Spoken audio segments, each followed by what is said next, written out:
शांत रहिए। प्रतिरोधों का संयोजन, कॉम्बिनेशन ऑफ रेजिस्टेंस,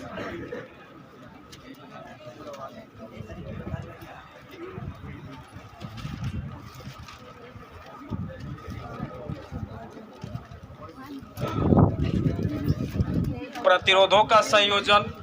कोई लिखेगा नहीं अभी, पहले शांत बैठिए, जो कह रहे हैं उसको सुनिए।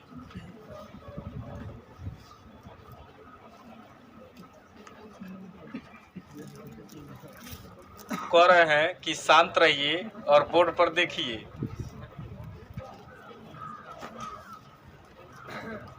प्रतिरोधों का संयोजन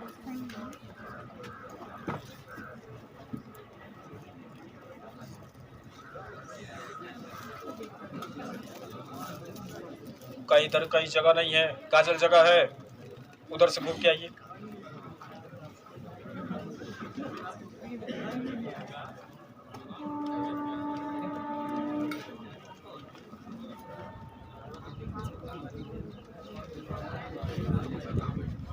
आ जाओ, आगे आओ।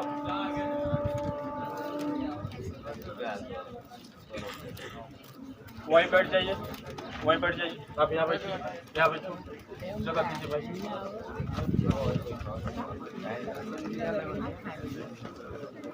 शांत रहिए, बोर्ड पर देखिए। शर्मा जी, बोर्ड पर देखिए। पहला नंबर संयोजन होता है श्रेणी क्रम संयोजन, और दूसरा नंबर संयोजन समांतर क्रम संयोजन।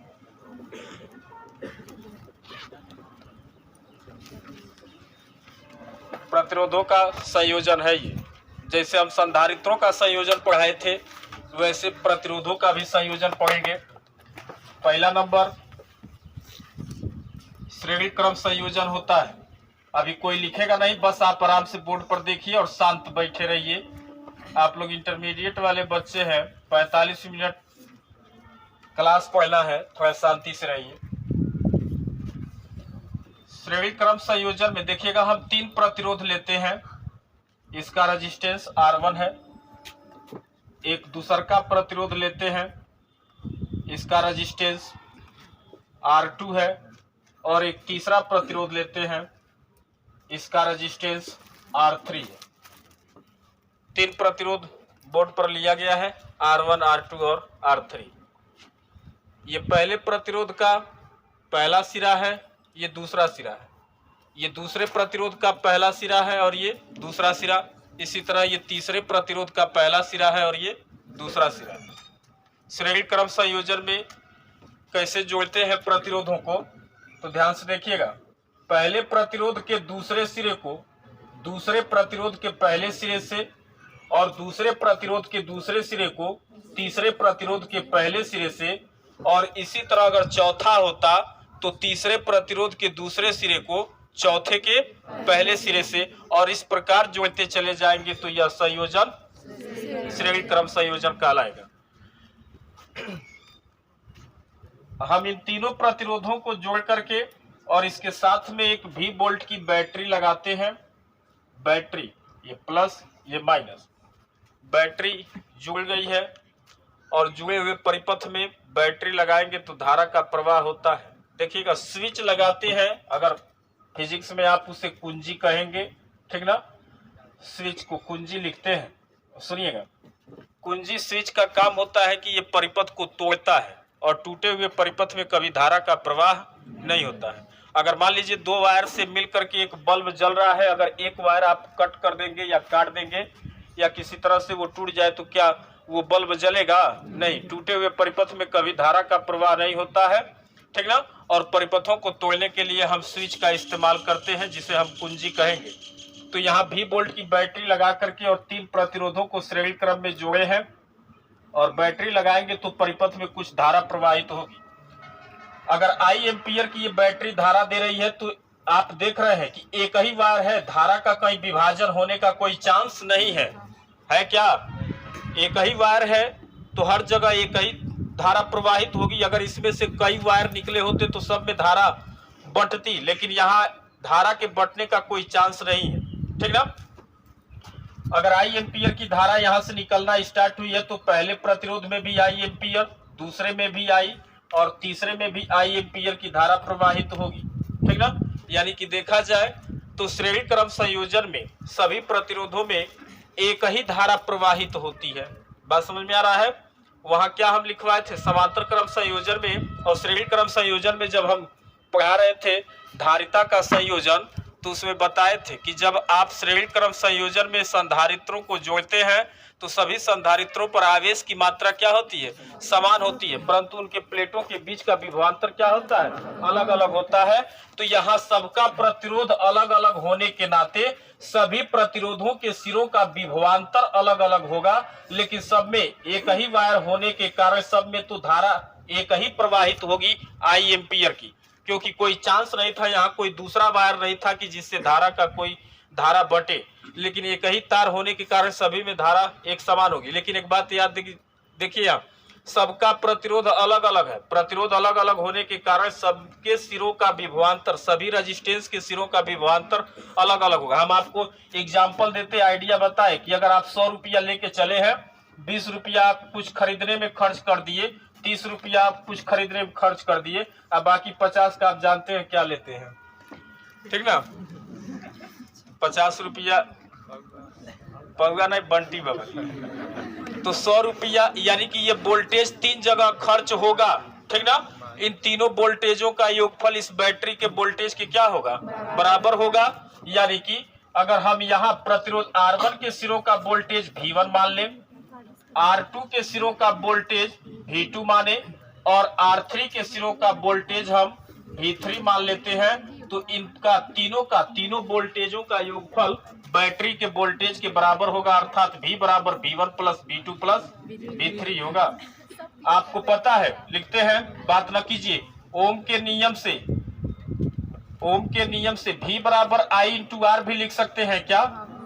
अगर हम पहले वाले के सिरों का वोल्टेज लिखेंगे तो सुनिएगा, पहले का प्रतिरोध का मान आपको पता है, धारा का मान पता है, तो वोल्टेज आप ओम का नियम लगा करके, अगर धारा पता है प्रतिरोध पता है तो दोनों का गुणा करेंगे तो क्या निकल के आ जाएगा, वोल्टेज निकल के आएगा।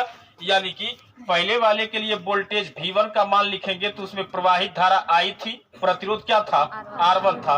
दूसरे वाले के लिए वोल्टेज लिखेंगे तो उसमें भी धारा I ही थी, प्रतिरोध R2 था। और तीसरे वाले प्रतिरोध के लिए उसमें भी धारा I, लेकिन उसका प्रतिरोध R3 था।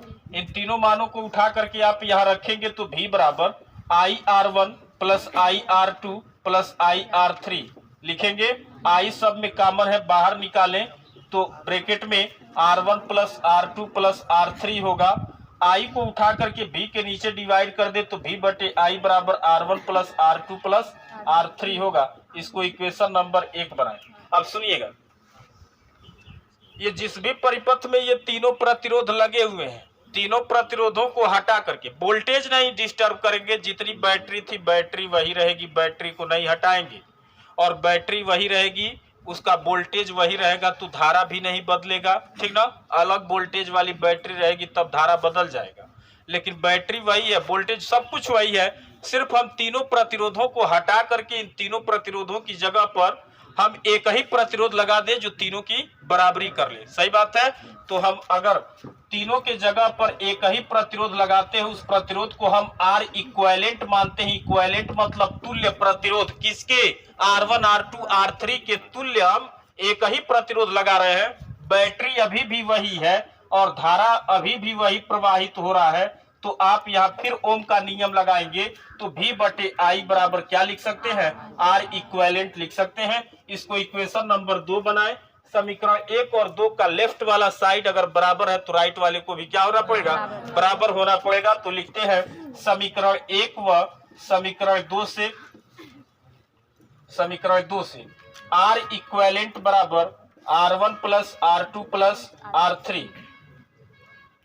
मतलब क्या हुआ, अगर किसी परिपथ में प्रतिरोध श्रेणी क्रम में जुड़े हुए हैं तो उनका तुल्य प्रतिरोध निकालने के लिए, यानी कि कुल प्रतिरोधों का योगफल निकालने के लिए आप उनको क्या कर देंगे, डायरेक्ट जोड़ देंगे। डायरेक्ट जोड़ देना है। जैसे अगर ये 2 ओम का होता, ये 4 ओम का होता और ये 3 ओम का होता तो 4 2 6 और 3 9 ओम टोटल इस परिपथ का क्या निकल के आ जाएगा, प्रतिरोध निकल के आ जाएगा। यानी कि श्रेणी क्रम संयोजन में देखिए आर इक्विवेलेंट जो तुल्य प्रतिरोध निकाले हैं वो तीनों के योगफल के क्या है, बराबर है।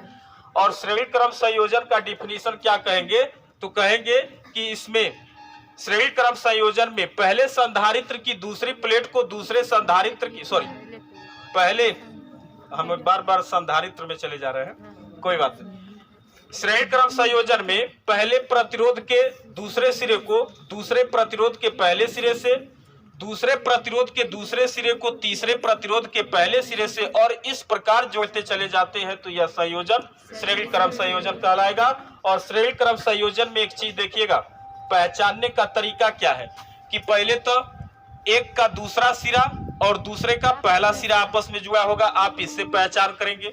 दूसरा नंबर, सब में सेम धारा प्रवाहित हो रही है, तब भी आप पहचान कर सकते हैं कि यह श्रेणी क्रम संयोजन है, ठीक।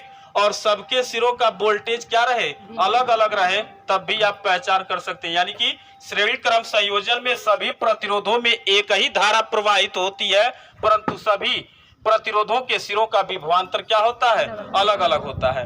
और एक का सिरा दूसरे के सिरे से जुड़ा रहता है, तब भी ये श्रेणी क्रम संयोजन रहता है। और पहचान करके आपको अगर तुल्य प्रतिरोध का मान निकालना है तो अगर श्रेणी क्रम में है तो आप सभी प्रतिरोधों का क्या करेंगे, डायरेक्ट योग कर लेंगे। हाई स्कूल में इसको आप लोग पढ़े भी होंगे, ठीक है। तो अब लिखिए, लिखेंगे पहले हेडिंग प्रतिरोधों का संयोजन।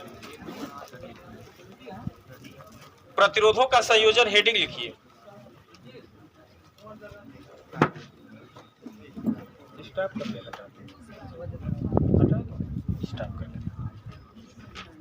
प्रतिरोधों का संयोजन हेडिंग लिख लीजिए और उसमें लिखेंगे